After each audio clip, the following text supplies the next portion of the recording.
This month's conversation is with Jeannie Hunter, the Regional Director of the Society of St. Andrew here in Middle Tennessee. The Society of St. Andrew works to end food hunger, reduce food waste, and share healthy food with those in need.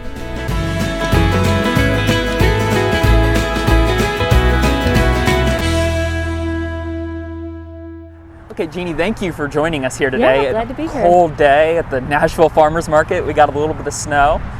So you're the Regional Director of the Society of St. Andrew. That's right. So why don't you just tell us a little bit about what you do, what area you cover here in Tennessee, and give us some stats about the amazing work your society does. Sure. We cover the whole state of Tennessee, and we glean food from farms and farmers markets and packing plants, all kinds of places, food that is good to eat but for some reason isn't marketable. And then we deliver that food to agencies that feed hungry people. So we're reducing food waste and feeding hungry people at the same time. It's really great. That's awesome. Mm-hmm. So how much food do you glean per year, like pounds wise kind of thing?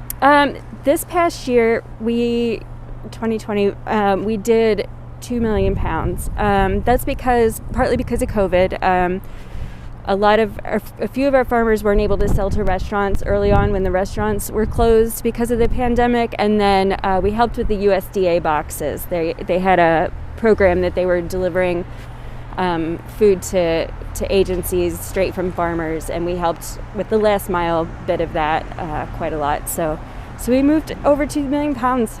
Wow. Yeah. And so you mentioned gleaning. How much of that 2 million pounds came from gleaning? And also, what is gleaning? Yeah. Okay. I think we had about 800,000 pounds of the USDA boxes, so whatever the balance is, of the 2 million. And then gleaning is this ancient practice. It's as old as agriculture, where they would leave the edges of the field for the poor, the immigrant, whoever needed it, to come and pick whatever food there was remaining. Or if they dropped something, they weren't supposed to pick it up. They were supposed to leave it for whoever was coming behind. And it's a form of food justice, a way to make sure that everybody's fed. And this is just the contemporary version of that. So sometimes we go out in the field exactly the same way and pick whatever is left behind at the end of the season. Sometimes it's stuff that's not the pretty stuff at the grocery store. So if it's sweet potatoes, at the grocery store, they're little footballs and perfect and just the right shape. And in reality, they're roots and they don't grow like that. Green beans have to be between 3 and 5 inches to sell. And so we get the curly ones or the short ones or the long ones. So yeah. That's great. Yeah. It's one of the biggest impacts on the environment we've seen in recent studies is lost food and the methane gas that is produced from food decomposing. Could you just tell us a little bit about the impact that you guys have do you have any stats on that, or just kind of know how much food you pick and that's a lot? Right. Well, each ton of food that you keep out of a landfill is the equivalent to like 2.5 cars on the road for a year. So let's 2 million pounds, divide that by 2,000 is what, 100 tons? Something like that. 1,000 tons? 1,000 tons? Yeah. So that's like 2,000 cars off the road for a year. Wow. That's a massive impact. A lot of impact, yes. And you already alluded to this, but COVID-19 has obviously had a huge impact on our food system and people getting access to food, largely because they're laid off, they don't have the money to buy it, or any other circumstances. Hard to get to the grocery store and feel safe going to the grocery store or the farmer's market.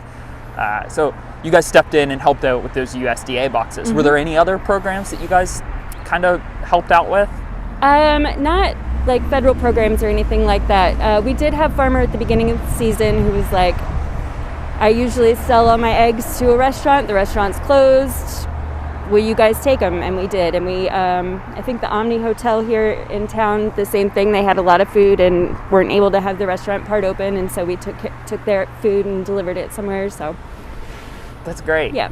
That's great. Were there any other weird impacts that you guys saw because of COVID on the way you operate or anything like that? We work with the General Mills plant and they do yogurt out of Murfreesboro. And like you said, people aren't going to the grocery store, they're not spending money, and they're certainly not spending money on like treat type things. So yogurt, I guess, counts as a treat. And so we have had a lot of yogurt and cinnamon rolls, stuff like that, this year that we've been able to ship to different places to distribute. Wow. And that's a very calorie dense food. So that protein, it's dairy, yep. Yeah. And so a little bit can go a long way there, and then when you have a lot, that's obviously makes a huge impact on people being able to make it through this tough time. It's awesome. So let's talk a little bit about yourself and the co-op a little bit too. So how did you find the co-op? I'm involved in the local food summit. I'm involved in the Middle Tennessee Growers Association. I follow all kinds of stuff on Instagram, so probably any of those things. And then this past October during the membership drive, I was like, I'm doing it. So I did it. And that's awesome. Now I'm a member. We're so glad to have you as a member. So glad to have you as a member. We hope we can partner together at some time in the future and help provide you with whatever you need. Yeah. Would you mention just some of the things you might need from a co-op? Sure. It would be great to have a group of volunteers come out to the field sometime and help glean. It would be great if once the grocery portion gets going, if there's excess, if we could help you donate it somewhere.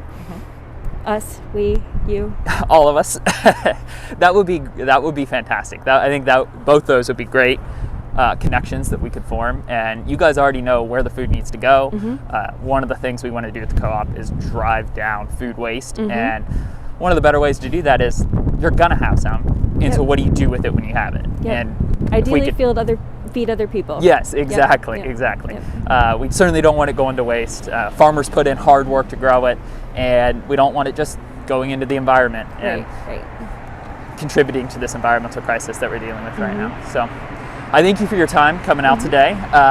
It's cold, we'll keep it short since it's so cold out here, but we look forward to having you involved with our co-op as soon as we get it up and running. Thank you. Thank you. What a great conversation I had with Jeannie. It seems so simple that we should ensure that we capture all the food that is grown by our farmers here in Middle Tennessee. But when you take the impact that they're having by capturing all that food, feeding it to people that are in need here, and driving down the environmental impact that food waste has, it's absolutely astonishing. I'm so glad that we had the chance to talk with Jeannie and that she gave us the time on a very cold morning to the National Farmers Market. Make sure you tune in next month. We have another good one coming up for you.